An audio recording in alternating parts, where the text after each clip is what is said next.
Shanti, everyone. Welcome to those of you that are able to be here with me live, and also warm greetings to those of you joining in later on through the YouTube video. If any of you are tuning in for the first time, my name is Shailen, and my mother and I, we are students of the Brahma Kumari Center in London.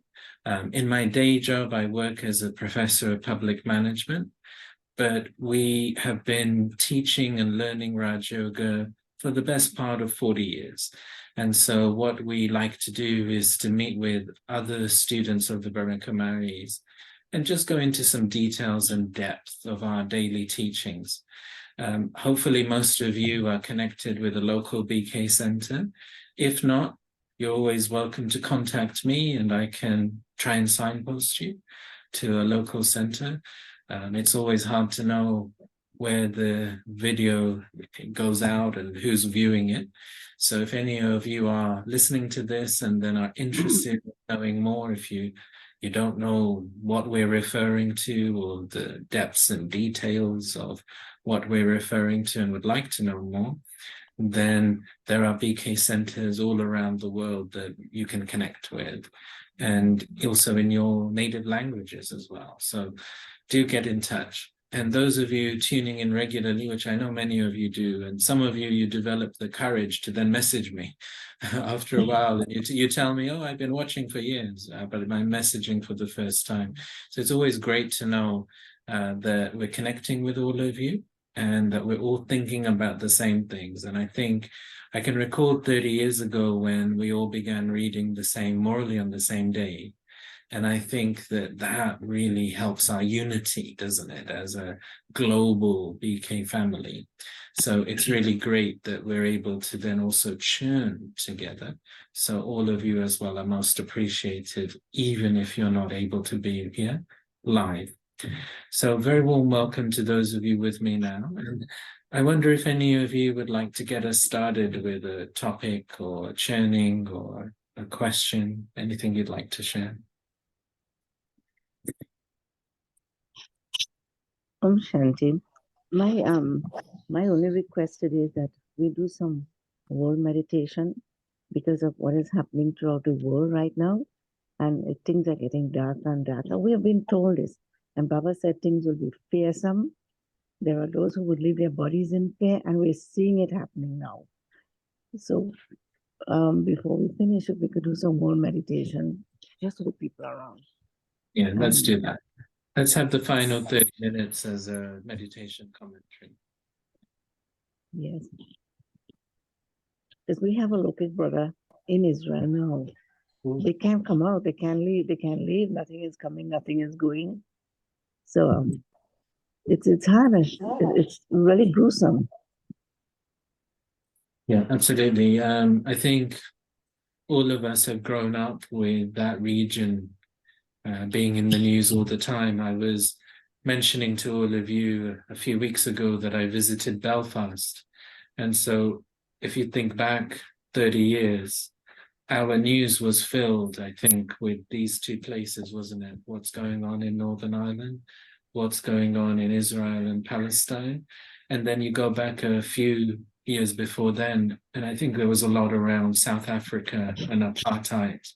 I think those three regions are very ingrained in my mind as a child watching the news. And then you think of places like Kashmir, don't you? Those regions. So I just think you're quite right. And what most conflicts happen around borders, and it's all very precarious. So everything is very, very precarious. And a few years back, I developed an interest in medieval history and the Crusades in particular. So I was doing different pieces of reading around the period of 1050 to about 1300. And these were the first Crusades where Muslim warriors had taken over Jerusalem and Israel, and then Christian warriors were trying to gain it back. And what you've got is a whole history of a good 1,000 years here, where in particular, that land has become scarred with the blood of many different people. And so you're totally right that what Baba would expect us to do now is to spray the drops of coolness, because the fire of yoga is a very interesting fire in that it doesn't heat us up, it cools us down. Most fires, they heat us up. And we hear about the fire of the vices. There's the fire of anger, the fire of violence, the fire of hatred. They heat everything up. And initially, when I heard about the news, I was like, well, what are they doing? Because how can you possibly win against such a powerful army? But then as the days went on, I was reminded of my reading of the Crusades, and the couple of books that I had focused upon, they were very insightful in that it was the weapons manufacturers of that time. There were companies that made swords and arrows and other such weaponry of that time. And this was very profitable. You see, it's very, very profitable. They don't want peace. They want war. And this morning, a professor has written a piece in one of the UK newspapers, and he's a former military man, and he's a professor of war studies. And what I found, I'd come to the conclusion that this was deliberate provocation, and that there's a desire to escalate a war. And he has confirmed this. He has explained in his piece today in the UK newspapers that this is a deliberate provocation, and it's actually designed to bring the region into a bigger war. And so we have to understand, and this took me back to that reading of 1,000 years ago. This is what was happening. So this history of the Crusades and the whole history of that region and the wars, it's very much driven by people who have a self-interest in war. War is a very big industry, big business. And war is something which it keeps some people in power, increases the power of other people, increases the wealth of many people. And what you got is the average citizen, the average person on the ground, they are just considered as collateral damage. No one cares about them. And this is the very sad situation, because you ask the average person, and they, of course, are just going to want peace. But you'll be surprised as to how unprofitable peace is to so many people. And so what seems very logical to all of us, that the best thing is peace, the best thing is harmony, the best thing is dialogue. Actually, for so many groups, it's not the best thing. They are designed to be useful at the time of war. And one of the things that I was keeping in my mind when I was in Northern Ireland was that there's been some increased activity of the old IRA groups, like the old violence groups in recent times, also in Northern Ireland, that, 25 years of peace doesn't suit some people because they lose their purpose. Their purpose is at the time of war. So our job is to increase our fire of yoga, and the fire cools. So Shiv Baba's fire cools. And we've got to increase this atmosphere of coolness, because the fires of destruction are designed to heat everything up. And at the same time, Baba is challenging us to cool everyone down again, because it's only with cool heads that we're going to be able to have the maximum number of people surviving and the maximum number of people being able to rebuild their lives again. So you're quite right to focus on this. Very sorry to hear about your brother's situation, and I know that it's very, very difficult for so many, especially when it happens so suddenly. But all of these things are designed, you see, they're designed to create that extra impact. They're designed to have that horror and shock factor, because the aim is to get wars escalated. And how it used to happen 1,000 years ago was they would do some sort of slaughter. I mean, the amount of rivers of blood that has flowed in that region, when you go back to medieval times, it just used to, like, the streets of Jerusalem are embedded with that blood of so many centuries. And what they used to do is deliberately decapitate and slaughter to create this shock factor. So very, very sadly, that area, that region has got a lot of history. So then what happens is you end up with cycles of violence.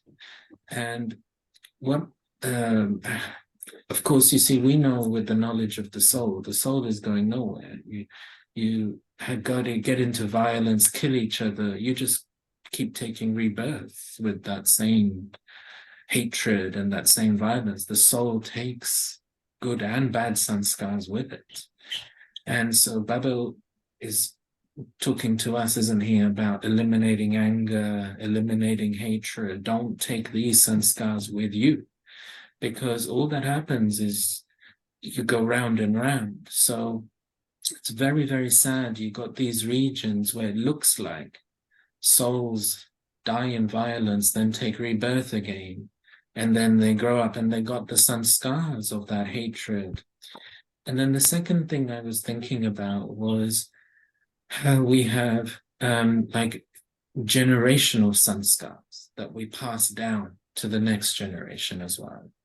So you've got certain hatreds and certain memories. So people will be taught about their past atrocities and how they're so unfairly treated. And then that gets passed on generation by generation. And so you end up with that type of inheritance being passed along as well. And that creates a lot of anger inside of people, that look how we were so badly treated previously. And then it doesn't take much for that to be triggered. So unfortunately, we know the destiny of the Iron Age, but we got lots of these things happening at the moment where you've got souls who die in violence taking rebirth.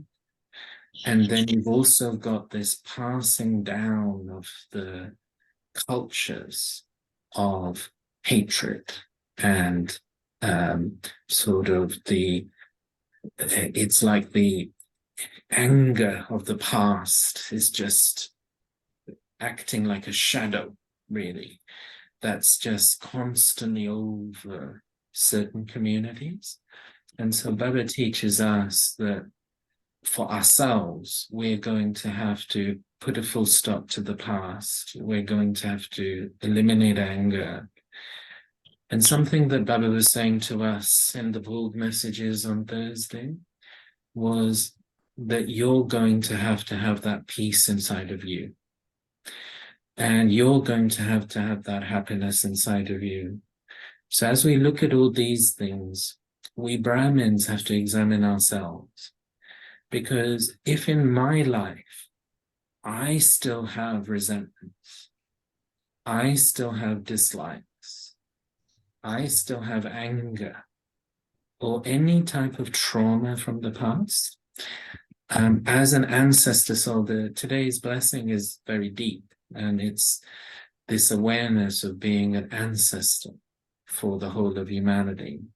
So Baba's saying that you children are the ones who've got the connection with the seed, and you've got a connection with the mother and father, the first two leaves of this tree with Mama and Baba. So that makes you a root. It makes you part of the trunk of this tree. Now, what that means, the trunk is basically like a tube. And the energy inside of the Brahmins, it spreads into the rest of the tree. So what's been happening is we have been no better. We have been also like this, doing these things. Baba doesn't make us go into the detail of our past. He doesn't make us go into regression. But we know from the essence of knowledge that we have a huge burden of sins on our head, because this is what we've been doing as well. We've been part of all of this. Today, Baba was saying to us that in the golden and silver age, you are doubly crowned. You have the crown of purity and you have the crown of jewels. But when you come in the copper age, you are just singly crowned. You lose your crown of purity. And on one side, that looks quite good, that, okay, we were rulers even in the copper and maybe the iron age.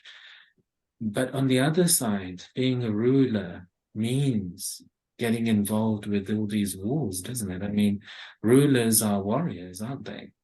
And so we don't know what we did in detail, but we can understand from what Baba's telling us in essence, that we are the souls who were there first.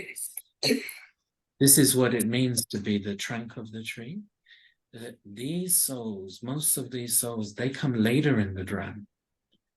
But we planted the seeds of all of this. We began to have conflicts. We began to have this discord. We began to plant these seeds of the vices.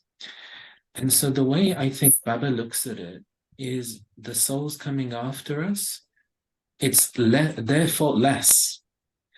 And he is saying to us, children, you take responsibility because you started all this. And others coming after you, they're just picking up on what you had already begun. And you need to now reverse your karma. So we do this in two ways. We do this firstly through changing our sanskars. So these souls, why they still have these sanskars of hatred and conflict is because there are Brahmin souls still with this as well.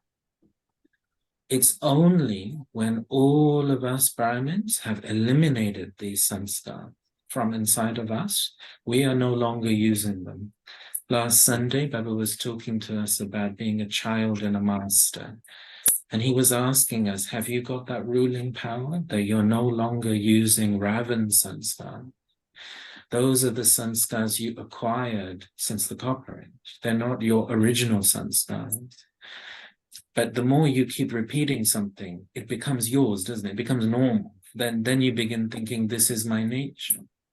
But Baba always says, don't call it my sanskar. Don't identify.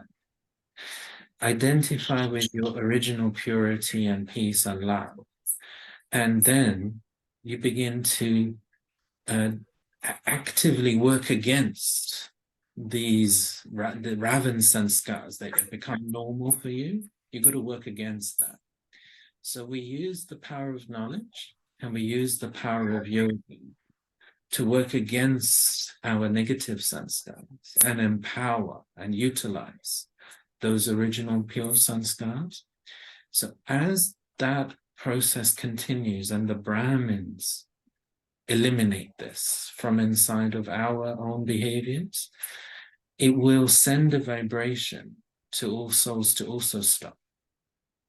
But as long as we Brahmins continue to use these old sanskars, the souls will also use them. So Baba always says, you children are the keys to liberation. When you children liberate yourself, then these souls are liberated. And then the second responsibility is to do with yoga power. And Baba gave us a challenge on Friday that have you got such yoga power that others forget their own body and your body just by seeing you? Have you got that power? Because ultimately, what is the basis of all of this conflict? It's body consciousness, right? That's the seed of everything. And in the Middle East, because people are so deeply, it's so deeply ingrained. This is the bodily identity. This is me.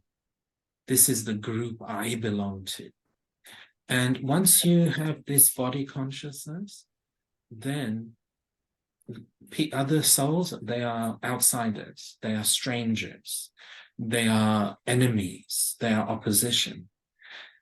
And Baba is challenging all of us Brahmins to develop the vision of brotherhood. So we Brahmins have to develop our soul consciousness. Today, Baba said to us in the blessing, to be obedient in the first instance is to consider yourself to be a soul and remember the Father. This is the first obedience that Baba is wanting from us. So we have to ask ourselves, have I gone beyond body consciousness? Or do I still identify with these bodily identities, whether it be of gender or caste or creed or religion or the many other bodily identities? Do I consider myself to be a bodiless soul? And then as a bodiless soul, I am a child of the one incorporeal Father. And then all other souls, they are bodiless souls. And my only relationship is as a brother soul, because they are also my Baba's children. And so as we look at all these conflicts in the world, we are forced by Baba to become introspective. Because Baba will say to us, children, how much have you changed? They will continue to do this until you Brahmins change your sanskars. Brahmins' sanskars are the basis of the new world. So in Hindi, the word for world is sansar, S-U-N-S-A-A-R. So Baba rhymes this in Hindi, that when the Brahmins change their sanskar, they will then change the sansar, the world. So Baba always says to us, for you Brahmins, the sansar reflects your sanskar. And because we as Brahmins, and as we all know, just one or two of us, 5 or 10 of us, it's not enough. It's the collective gathering of Brahmins, all of us.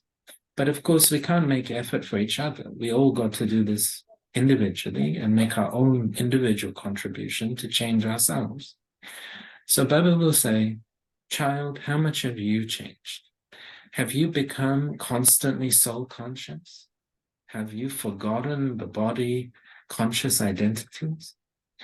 And secondly, have you eliminated the sanskars of hatred, division, holding on to all of your different animosities within your personal life? Because these souls will only let go when the roots and the trunk let go. These are souls of the branches, and they get fed by the energy coming from the trunk. You are the trunk. And so you have to change the energy inside of your consciousness and inside of your daily life. And as you let go, let's take the example, you got some resentment towards someone from your past. And it takes courage to let go, because we develop an attachment to our negative experiences and negative feelings. And as we develop that attachment to the negativity, we don't want to let go. Secondly, we feel like we are it's like we're admitting we were wrong. So our ego doesn't want to let go of a negative memory because it's like evidence that the other person is wrong and we are right. But the way Baba and Devi Prakashmani used to talk about this is that by being right, we lose our truth. So we think that being right is the same as being true. But the way Baba and Devi Prakashmani explain it is by being right and being angry and stubborn and obstinate, we're actually losing our truth in this. So how can you then say to Baba, look, I'm right? Baba will say, okay, fine, you are right.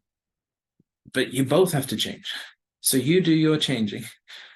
And then they will then change because they won't let go either until you let go. So there's a very subtle energy that we are still giving off as Brahmins.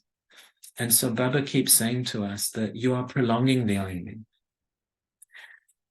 Mama and Baba, they got on with it.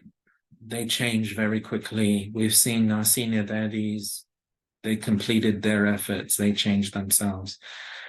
But this confluence age is being prolonged because we Brahmins are taking long.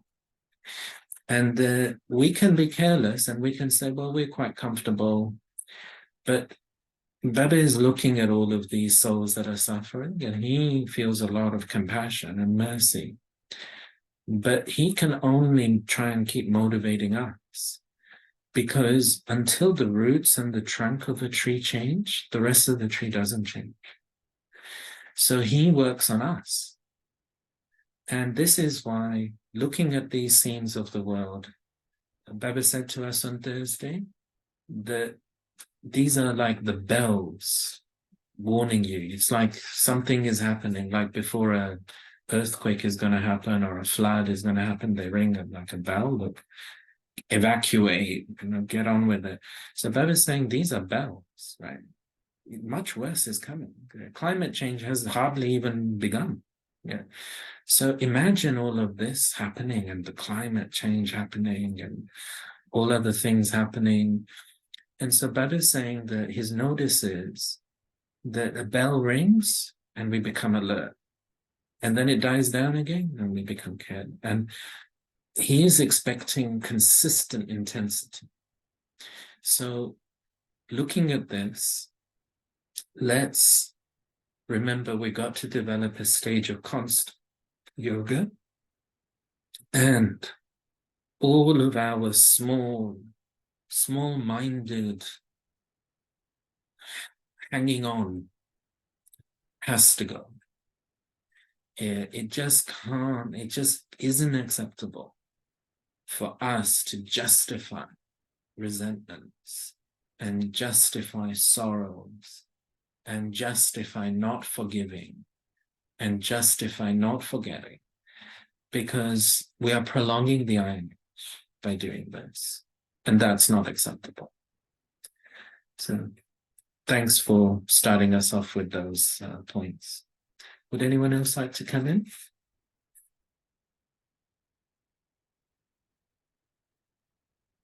Om Shanti, morning.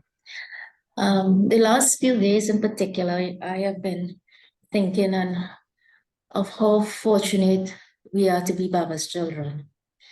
Having this knowledge as a fraction of the world's population has it, and how difficult it may be for so many souls to face not just what's happening in the Middle East, but throughout the world, because there are eruptions throughout. And I was also thinking and being reminded again, when Baba asks, child, do you know who you are? And your innate power that is available to be able to give to the world. And where Brahmin have always said that, the power of a Brahmin soul is not an ordinary, Brahmin soul is not an ordinary soul. And that has to be recognized with the greatest amount of humility. And when our thoughts are filled with sorrow and fear, that reaches wherever it is we're thinking, and how important it is to fill our thoughts with Baba's knowledge and to take it into ourselves, look at the experiences that we may have had, recall those experiences, and have the Baba's knowledge, knowing that it is real, having the faith, what is required, what Baba is saying, have the faith in the knowledge, faith in the self, and what Baba is telling us, as you say, what is the need of the hour, what is required from us.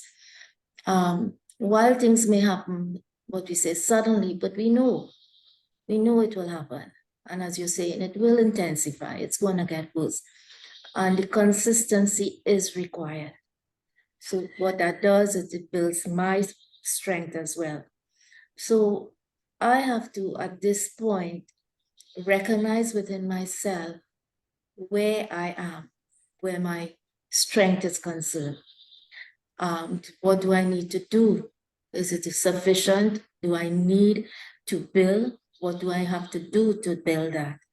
So it is a lot of introspection for a Brahmin to do what is required and the need of the hour, so that how important it is that our thoughts, our vibrations is affecting, as you say, we are the roots, and that root, being at the root, ancestor souls, is affecting the whole tree. So it's all souls within there, and especially if we are directing it to a particular soul or particular area, it's reaching them. So my fear and my sorrow will reach. So, and I'm saying that because I am careful at this time, because my local brother is there in Israel. I don't want that for him, or even for the souls that he's with, that he went on this trip. And I know, the drama is accurate. Baba knows the drama, the future, I don't know. But whatever is to be, will be. But what is important for all souls experiencing this drama is to be able to give that level of peace and comfort. We can't change things as the general drama, we can't change, but it is to be able to accept, but to do what we need to do. And the Middle East has not been a place that I knew a lot of history of. So I have been also going through maybe some of the YouTube clips, not to take sorrow, but to understand. And what came of that for me is that you can't take sides. They both have their reasons, So it's to be able to serve all, to be able to serve. And as you're saying, we're all God's children. And when we recognize that, I think it's to accept that we cannot hate or send negative vibrations to those we feel is committing these atrocities. So it is really to remind ourselves who we are, with Baba's children. It will take time. It's not that overnight I will just get up and not be affected maybe in some way or the other, but recognize where I am, where my power lies, and what I need to do. Om Shanti. Yeah, thanks. Powerful sharing. Totally with you in all of that. And you see, I feel that there's a serious mindedness that Baba wants us to bring into our efforts, which I don't think he often sees us have consistent. And reading between the lines of these Borg messages, why I like to interpret them into English is I concentrate more on each word as I'm interpreting, and it helps me to understand what Baba is saying. And reading between the lines, I think it's down to this serious mindedness. So one of the effects of the 20th century and the 21st century is that we are brought up in a lifestyle of convenience. And the whole idea behind pretty much everything that happens in our world is to make things easier. Okay? But in one sense, of course, Baba's system is very easy, and he's not asking us to go on very difficult physical pilgrimages or fast or anything like that. However, I think there is one element of spiritual endeavor that our own mind might be tricking us on. And that is that we don't have to have a consistent, long, committed period of meditative practice, and that we can just meditate at our convenience. And I think a lot of it is in the sense of how we might present it as well. So we as Brahmins also get caught up in the way in which we might present it to people in the world, because they are brought up in that convenience, easy type of culture. And if you tell someone that it's going to be a long process or things, they just wouldn't do it in the first place. So we're more likely to say, well, here's an app, you can just tune in the app, you can just do this a few minutes or something. This will be the type of message. However, what is Baba actually preparing the Brahmins for? Surely it's not for a little bit of convenient yoga now and then. And when you think back, well, maybe not everyone is aware of this, but there are lots of stories in Indian Bhakti surrounding great saints and great rishis. And these great saints, these great rishis, they are committed to very powerful spiritual endeavor. And wherever you go, like I've visited different European countries as well, and you will see some chapels, some churches where a particular nun or a particular monk has also observed some very austere type of spiritual endeavor, and they're memorialized there as well. And these great rishis, they were focused on performing spiritual endeavor for the benefit of the kingdom and for the benefit of the world more entirely. So the idea is that they are not living for themselves and their limited life, but they are renouncing that. And what they're doing is they're engaged in that tapasya, that intensive endeavor, so that others receive the fruit of that. And I do wonder whether we have enough of that mentality as Brahmins. The first step, of course, is to benefit ourselves and serve ourselves. And so when we are witnessing these scenes, or we might even be experiencing these scenes, of course, just a few weeks ago, we were hearing from Salwa Ben in Morocco because part of her house began cracking as they had the earthquake there. So that was close. And then, of course, we've seen brothers and sisters in the Ukraine and that invasion. And then we all went through a pandemic. Now, you look at all of those different scenes and different situations, they're close, they're not far from any of us. And the first stage, I think, is that we want to develop our power of knowledge and our power of yoga so that we ourselves are not affected. And certainly, even if we're affected, at least we're not overwhelmed. Because if we didn't have Baba's knowledge and we didn't have Baba's yoga power, like you're saying, we're so fortunate, then we're going to be overwhelmed. And most people are just going to be overwhelmed by all of these tragedies that happen. So definitely, I do feel that most Brahmins pass in this, that we're no longer overwhelmed in that way because we got the power of knowledge. then we're affected.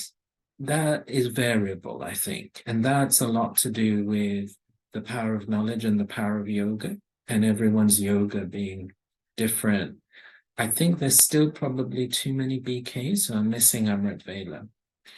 And so I would urge all of you that are listening to this now and afterwards to really examine your routine, first of all. And my experience has been, you can't do this gradually. You just got to sort of force yourself to just get up. Right? And then what happens is your body just gets used to being up early and everything is fine. Initially, you might have to battle with tiredness and things, but after a while, that all just becomes normal. But there's a great importance to accumulating the power of Amrit Veda. And that will then have a direct impact upon your ability to remain unaffected by different test papers in the dharana. So that's that stage. And of course, all of us have to check ourselves. And you might remember a few weeks ago, Baba was saying, have a look to see where the gates are open. Have you got any open gates where Maya can just walk in? And a lot of those gates are linked with attachments. So the Baba was saying to us, you've got to become free of attachments. And the second is waste thoughts. These two things, they are gates, open gates where we will get affected. So we've got to close those gates.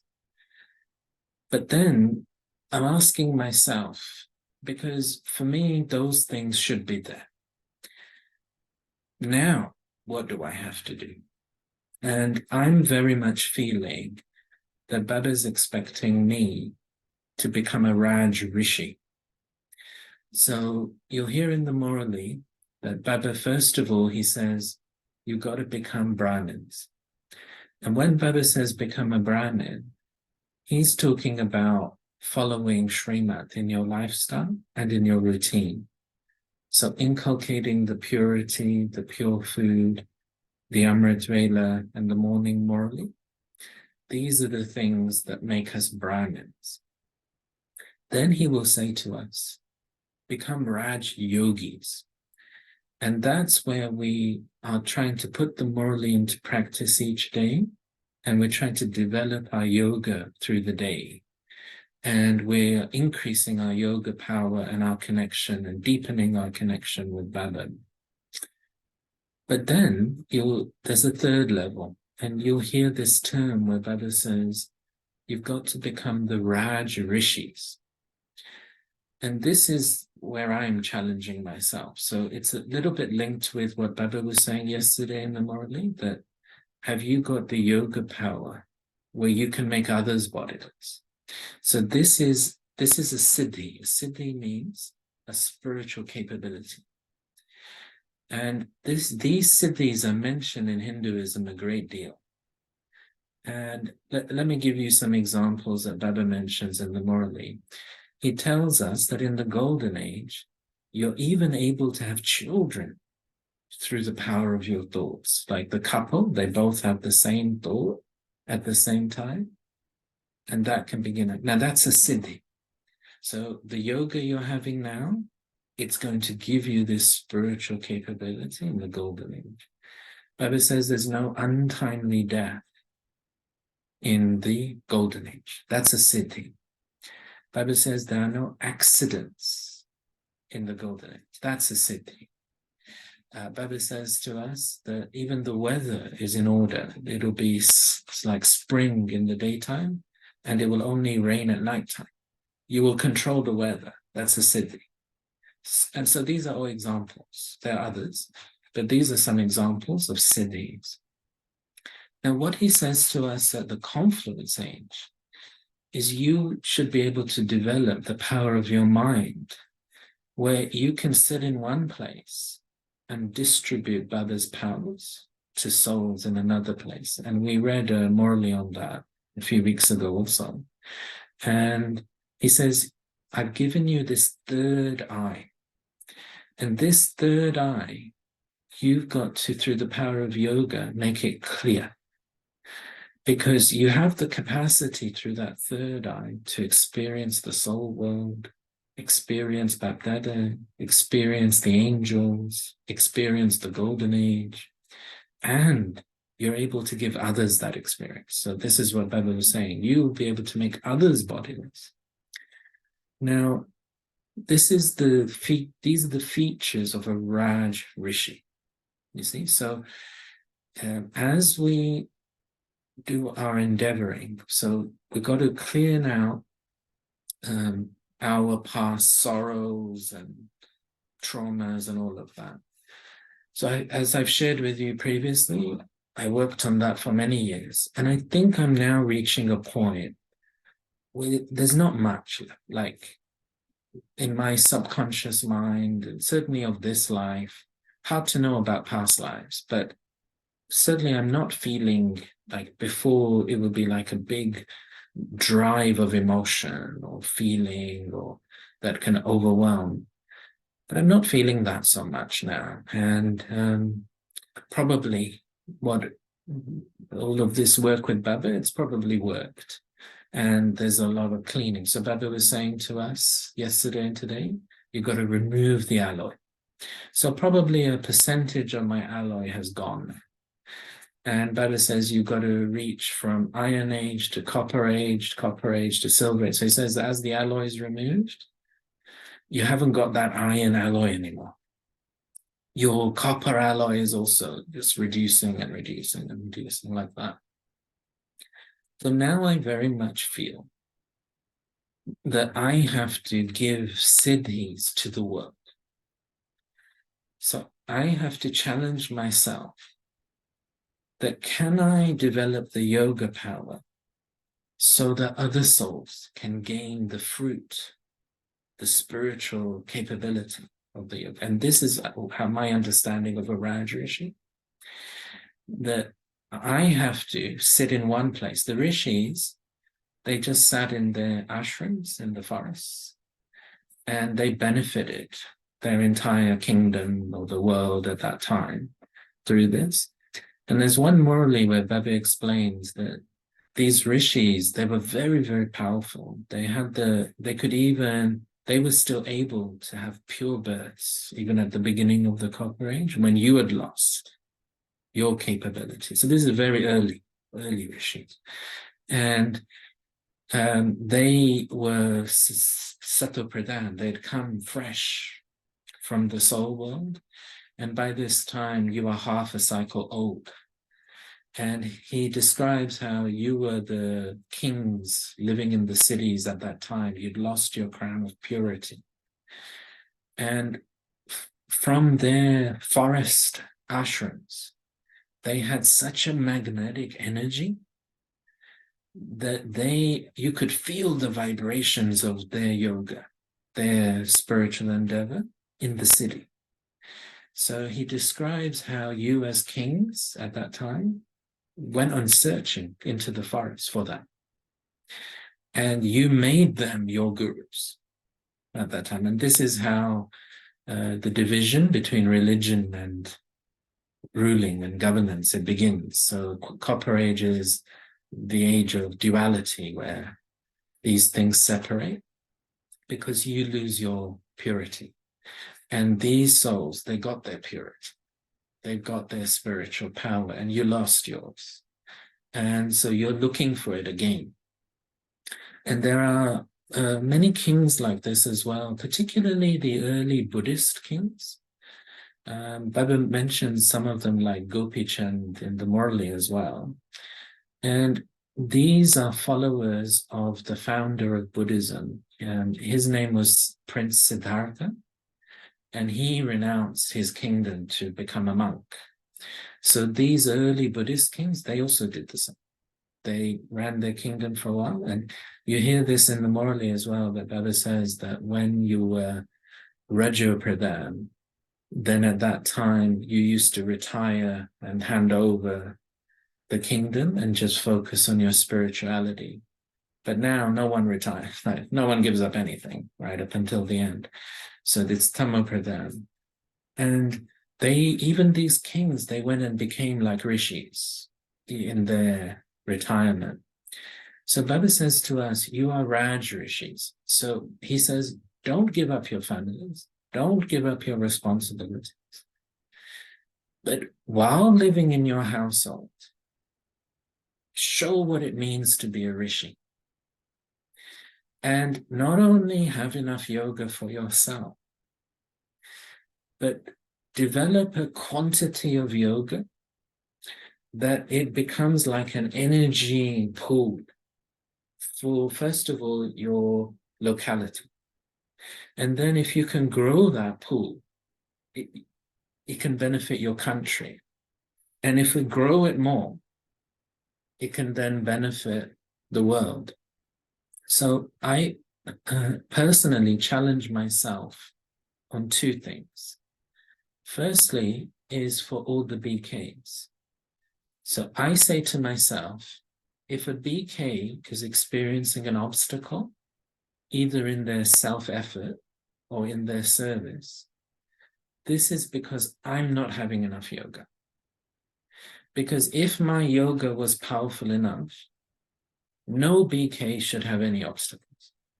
So I'm challenging myself to develop and gain that siddhi from Shiv Baba. So these spiritual capabilities, they all exist inside of Shiv Baba. He's the seed. But we got to unlock this spiritual capability through our remembrance. And so it takes a quantity. Baba tells us that you've got to focus on quantity first.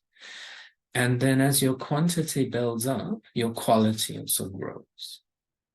And the second thing I challenge myself is around this point of coolness. And I recall Daddy Janki in the 1990s telling us, and both in the general class and also I had a few one-to-one chats with her at that time. And she was challenging herself at that time to have enough yoga power so that others became peaceful. So she would read like yesterday's Morally in the class. And she would remember, as I shared with you all yesterday, that story about Bab Dada. So she would remember her experiences with Baba and Mama. And she would then challenge herself, is she then able to do that? Someone who's annoyed and angry, would they come into her room and become peaceful? That's the sort of challenge that we got to give ourselves. So I think this is my challenge to myself at the moment, that the fire of Shiv Baba's yoga cools. It's a cooling fire. So if I've really got that yoga power, then all the people in my life who are getting stressed and heated up and annoyed and whatever's going on, seeing me and feeling my aura, my energy, do they cool down? And then can I develop the power to project? So like we're talking about Israel and the Middle East, and of course, we can't really forget Ukraine, but it's everywhere, isn't it? And you can't really just select certain places, it's everywhere. But if we do have focus yoga, in the evenings, I tend to remember these places in particular and cooling them down. And then the third thing I challenge myself with, I shared with you the other week, that my job role involves me meeting a lot of public servants, people who are supports for others. They are supports for the community. So they need the 8 powers. This is vital for them. And so Baba's been saying this to us in the Bhog messages as well. Fill yourself up with the 8 powers at Amrit Vela and through your yoga, and then distribute those 8 powers. So just this week as well, I was talking with a professor, and they train civil servants in a particular country. And again, you think about them, that their work is so vital, whether it's medical, whether it's education, or whether it's welfare. They're really like big governments, the politicians, they sort of come and go. But actually, it's these local level public servants, they're actually the ones who keep everything going, no matter what's happening. So even in places like Gaza and Israel and Ukraine, there are these local government people, aren't there, who are, through all of this, they're keeping things going. So think about how much they need the £8. So I feel that more and more my yoga, I have to keep that connection with Baba and accumulate, because I have to do for myself, but actually that is not good enough. It's got to be a sufficient quantity so that the world can gain some fruit.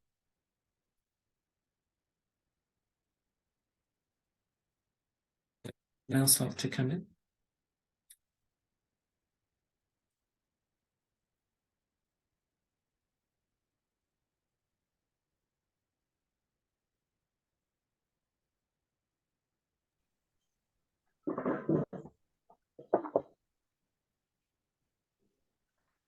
Om Shanti, can you hear me? Yes, thanks. I'm Shantilinda. Om Shanti to everyone, and many blessings for today and always. So I live in a center sometimes now at present, and I have found, and I'm also retired, and I have found that as I reflected on my profession, the profession at the end of the day, you would reflect on your aim and objective and see how you can do things differently for the next day. And I have kept this same aim and objective, knowing that now it is really God's way, because at the end of the day, you reflect. You know, Baba talks about give your chart or whatever it is, and how can I do things differently? So there are many challenges when you live at the center, and I've found that now it's okay. Everyone is playing their role, and it's about me and having this faith in the intellect. And even in the Lokik life, you face so many things, and I would reflect again on how I used to manage in the old world way, and now at present how I'm going to manage in the new world and the new thinking. But the new thinking is really what is inside of me. It has been there all the time. My original sanskars, my original virtues, my original power. And some of the things that I've been trying really mainly is, okay, you run away when you see the challenge, and you know, you have this old world self-talk that I'm not going to deal with that. I didn't come here for that. This is so da. But now it's, you know, facing. You have to face. You have to cooperate. And as you were talking about the 8 powers, this is what I'm presently working on with myself, because it is my journey. This journey in life is about me and really giving to others this, you know, this power, the knowledge. Of course, everything is incognito and applied to, you know, how you use accordingly. And every time I have a question, or at the end of the day, when there's heaviness, I go right back to, you know, What is my aim? What is my objective? What did I come here for? And just put it to Baba. And brother, you have suggested something that I was going through many months ago about that just before Amrit Vela, you get up and you write everything that's in your mind. And when it's the time of Amrit Vela, you just take the blessings from God. And I have been practicing that every time there's some heaviness in me and I can't focus at Amrit Vela. I use this method, and it has really helped to alleviate what I think is a burden. I think basically I'm just repeating what you were telling us about Amrit Vela. And now that I'm not working anymore or in a profession as in the world, Amrit Vela has become so important to me. Because if you have a question the night before, you get up an Amrit Vela, things become so easy when you have to face. So it is important, Amrit Vela. And you know, if I would have missed the Murray reading, I will go back to it and I will see that, you know, Baba he's showing me the answers. He's giving me the key to use. So, Om Shanti to everyone. And it's really a great journey. Of course, you know, the uncertainty in the world is really alarming. But when I hear on the outside, you know, people's fear and they, you know, I just close myself inside and just put God, you know, that's my safety. Om Shanti. Indeed. Yeah, I empathize with everything you shared. I think that it's partly physical maturity and partly spiritual maturity, isn't it? That over the years we realize that it's not about changing anyone else. It's not about anything being any different. This is totally about developing our own capacity. And as you were speaking, I was remembering a story that Sister Mohini shares about Daddy Prakashmani, that someone had come into Daddy's office and they were not happy about some things Daddy was doing. And Daddy just listened and then didn't say anything. And the brother just went. And Sister Mohini asked Daddy that, didn't you feel like defending yourself or saying a few things? And Daddy's response just was, no, I was just checking that my power of tolerance was working properly. And you see, that always just stays with me, because like you're describing, whether it's a center, whether you're in your family or wherever you are, work, wherever you are, those 8 powers are the ones that bring success. You know, Baba's really crystallized it for us. And so I'm just constantly asking myself, is my tolerance working properly? I find the power to accommodate is the main one, actually. The power to accommodate seems to have tolerance within it, adjustment within it, the power to merge within it. Like it has a lot of other powers seem to be inside, cooperate. The more I look at it myself and experiment with it, I'm finding that the power to accommodate is the main one. And so many virtues will come in that, so many things just come in that one. Patience and so many things. So if we I just keep asking, can I accommodate? Can I accommodate? Can I accommodate? How well is my accommodation? Okay. And I know that as soon as I say something, I react, I feel something, Baba's just going to say to me, child, it's not working properly. You haven't got that yoga power, that capacity. And thanks for testifying that that writing works, because it comes up quite frequently in the Morally, doesn't it? That we should write to Baba. We should share what's happening, share the good and the not so good, both. Baba's interested in. And there's something about that process of writing which seems to involve more of a handing over to Baba than when you just say it in your mind. So I think that that is a good method, and it does work. So yeah, totally empathize with what you shared, and thanks for that. Now, looking at the time, we've already reached 12:15. So we said that we'll have yoga together.